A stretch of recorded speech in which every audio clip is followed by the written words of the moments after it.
Hi. It's raining outside right now, and well, I decided I was going to try something a little new today.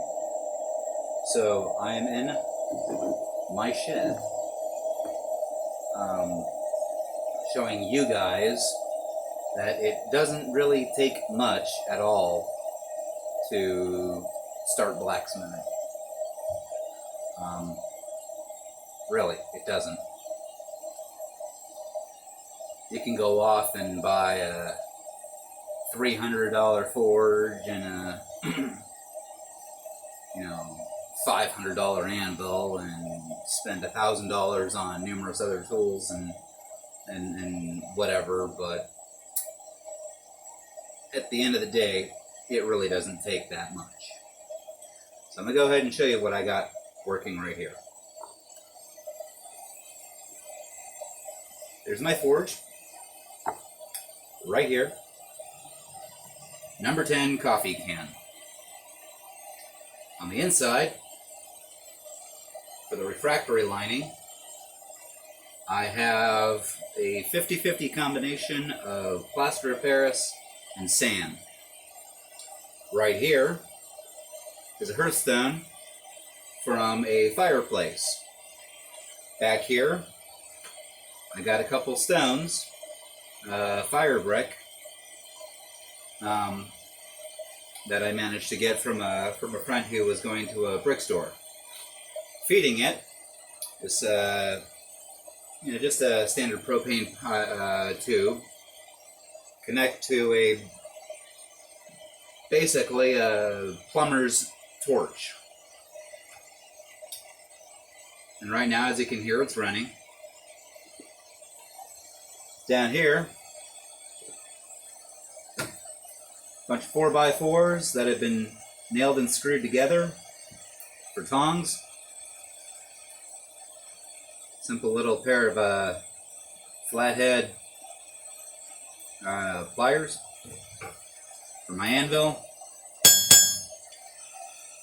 Nice little railroad track. This was actually one of my friends gave it to me. Here's looking at you, Joe.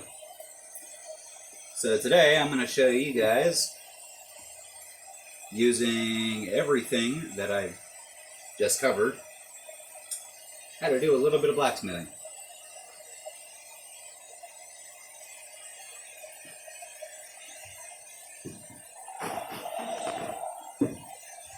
Safety glasses for the win.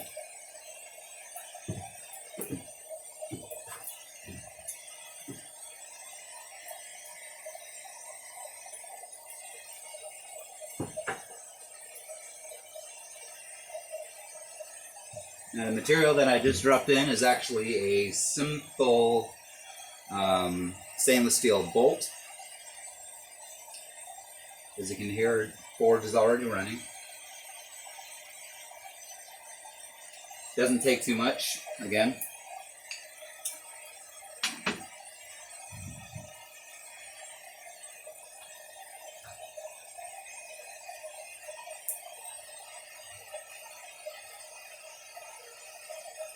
Also doesn't take too long for this particular material to heat up.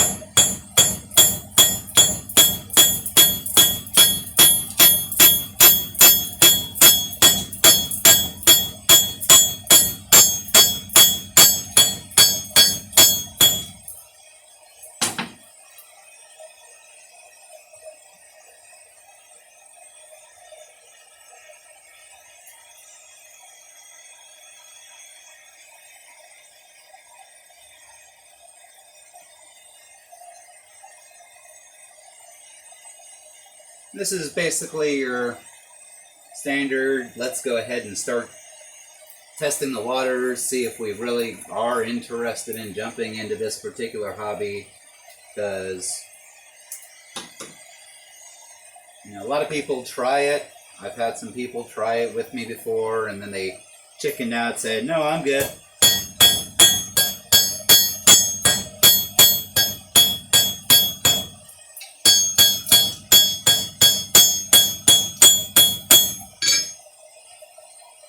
That's too much work for me.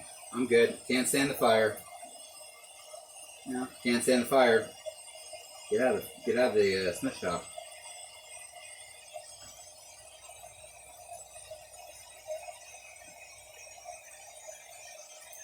But yeah, this is literally the setup that I used to get started myself. Now I'm running a coal forge that I made out of a bottom of a wheelbarrow that I cut out the center, dropped a brake drum in, dropped a few fire bricks in there, lined it with Castelite 30, and now it runs a wonderful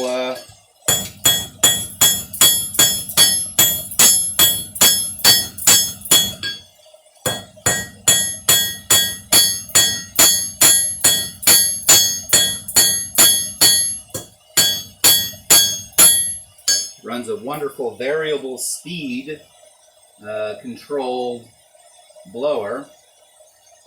So it'll take, or it'll put a lot of air into the fire or put a little air into the fire. And that's all dependent on the kind of fuel I'm using or what I'm attempting to do. If I'm trying to do a forge weld with coal, or if I want a forge weld period, I want a little bit of air. If I want to do a lot of heavy work and I want to get the material hot quick, then I want a lot of air. At least that's what I've learned. I don't know, I could be wrong. I could be doing something wrong, but that's alright. I'm not a master blacksmith. Hell, I'm not even a bona fide blacksmith.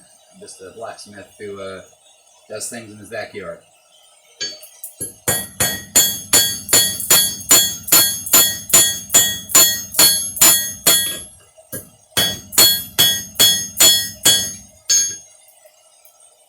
As you can see, this particular stock, or this particular anvil, really loves to ring and sing.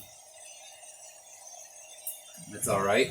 The only way that you can actually get rid of that is if you actually bolt the anvil down to the softer surface, because then the ring gets dispersed into the ground. See?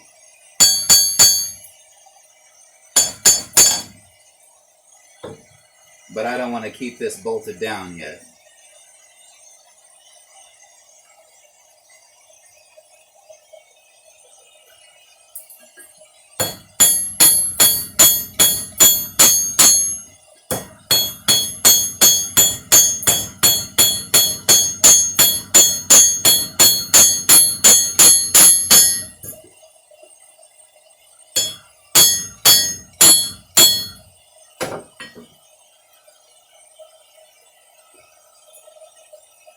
All I'm doing right here is basically just drawing out the handle of this here little hammer that I'm working on, just to give you a good idea of, drawing out a taper. And once you draw out a taper, then you can bend over the end and make yourself a nice hammer. But what I'm actually going to do with this is I'm actually going to be cutting off the handle, making it a shorter handle, and I'm actually going to be drilling the handle part on this.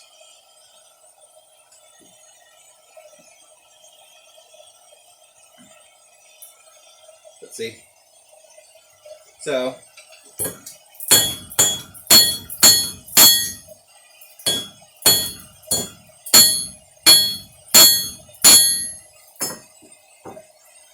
establishing a cut point, as you can see. And I did that by using the edge of the anvil surface, where that hard corner is.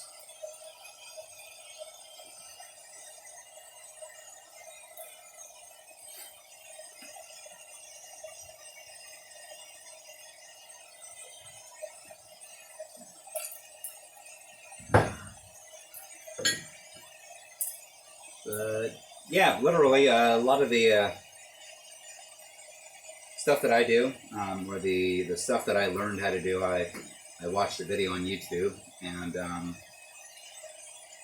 literally this puppy right here was something that I saw a guy on YouTube make, and I was like, huh, wonder if I could do that. But he used a soup can. I wanted it to be a little larger so I could make slightly bigger things, because all he did was sit there and make a nail into a sword. I'm like, oh, please. You could do so much cooler stuff with a setup like that. And well, segue a couple weeks or a couple months later, and here I am. Excuse me, a couple years later. Pretty much using the same setup to do same thing, more or less.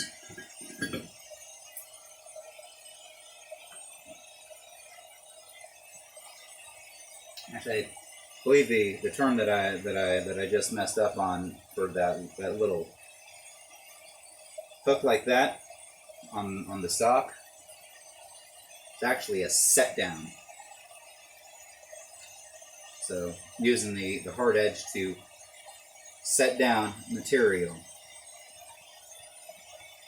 And you achieve that by doing a half on, half off. So half your hammer is going to be hanging over the side of the anvil when you hit. The other half is going to be on the anvil.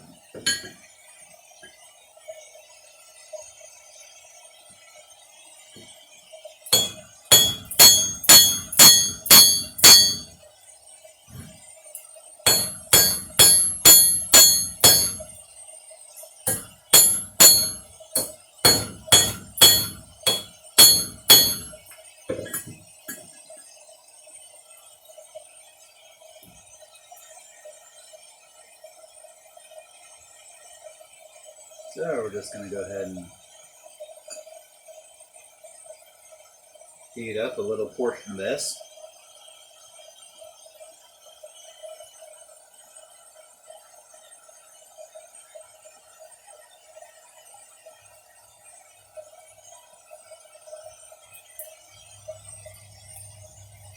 Right there.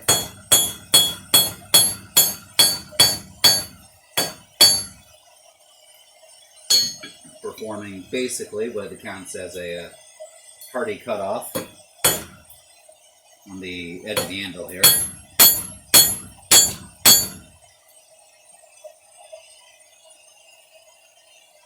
And I just take that.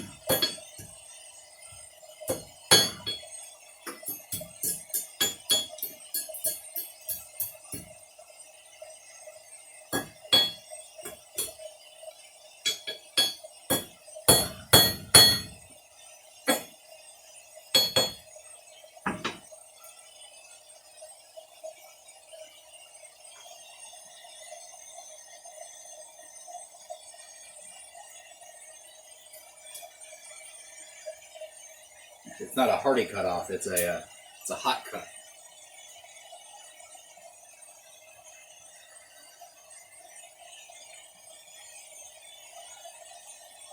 Utilizing a hard edge or a sharp corner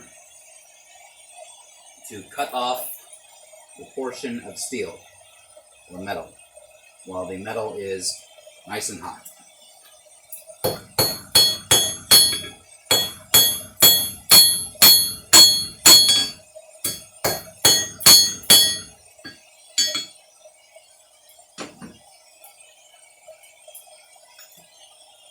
So now that we got that all nice and taken care of, we're going to pop you back in. And we're going to start working on that there handle part. I actually do a bunch of these every year, and I sell them at the Bay Area Renaissance Festival here in Tampa. This was actually the first year I decided, I'm going to try using stainless steel.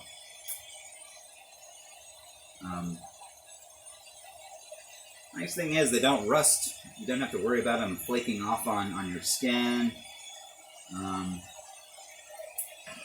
Hard thing is, yeah, you gotta keep working it hot.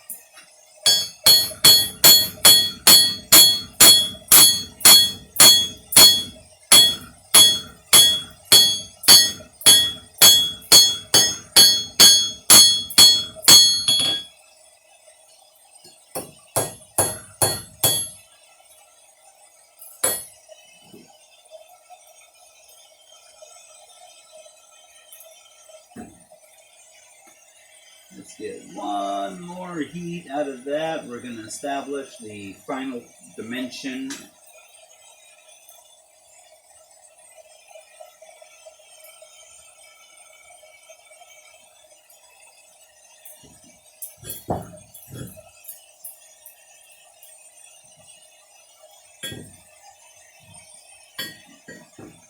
The side actually has a more vertical cut to it. So I want to take advantage of that. Again, it's not always what you have, it's how you use it.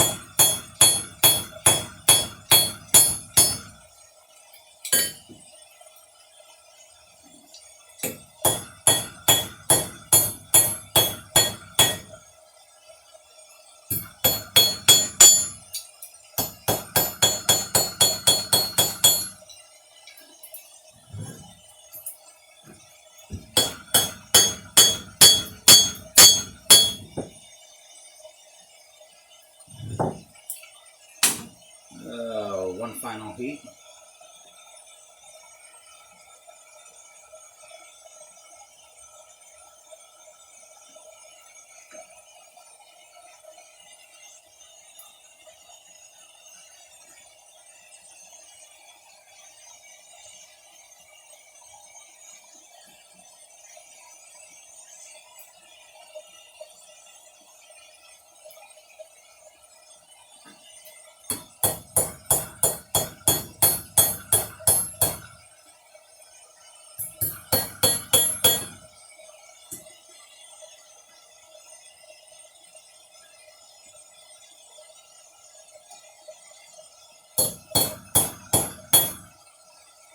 Clean that up. And while we go ahead and spin it around.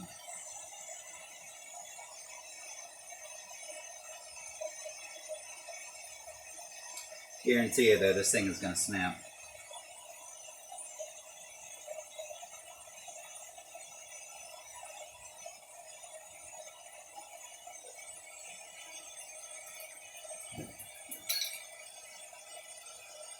But why attempt it if it's going to snap? Well, because you never know. It might surprise you.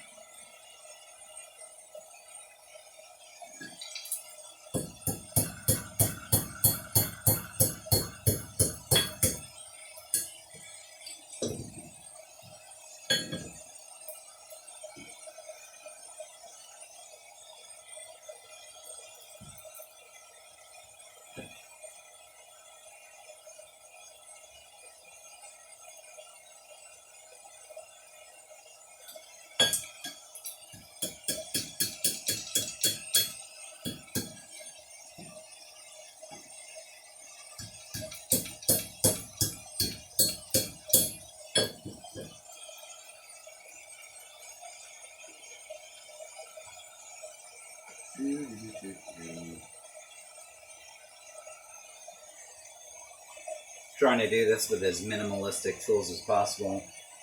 There'd be an easier way where I would just heat it up and then take another set of scrolling tongs I have and then just scroll that, or peen the hand, or twist the handle over.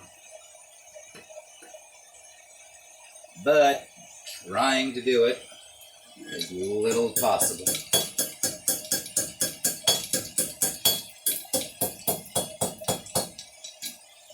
Just to prove a point.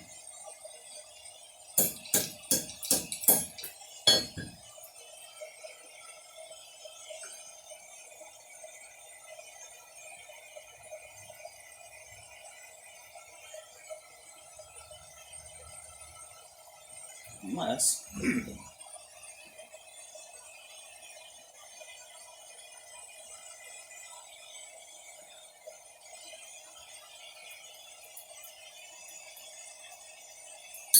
rusty old tools. Why not?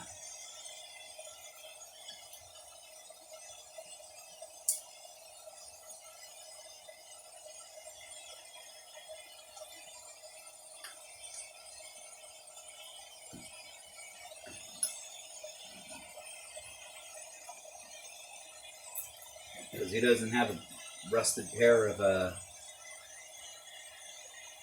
pliers.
Well, I'll be. Sure you didn't, Snare.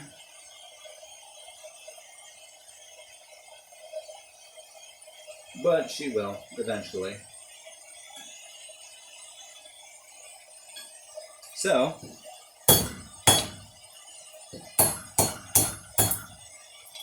as you can see,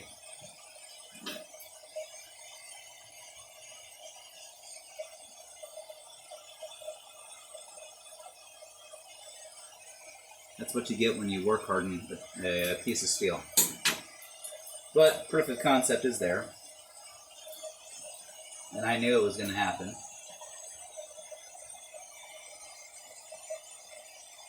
Could feel it in my bones.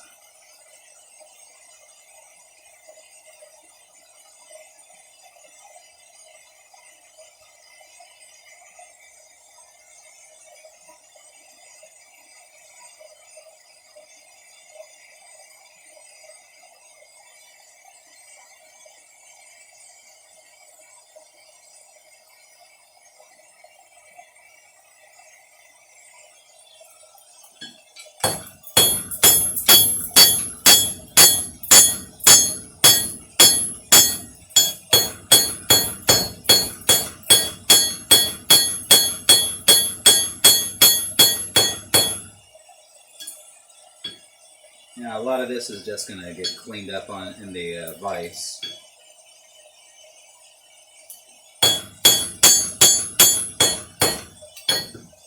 So, after that, just a bunch of decorative work with a bunch of chisels, files, and a couple punches. So, easy peasy. For about $50 worth of material, you can get right into it. Have a good one.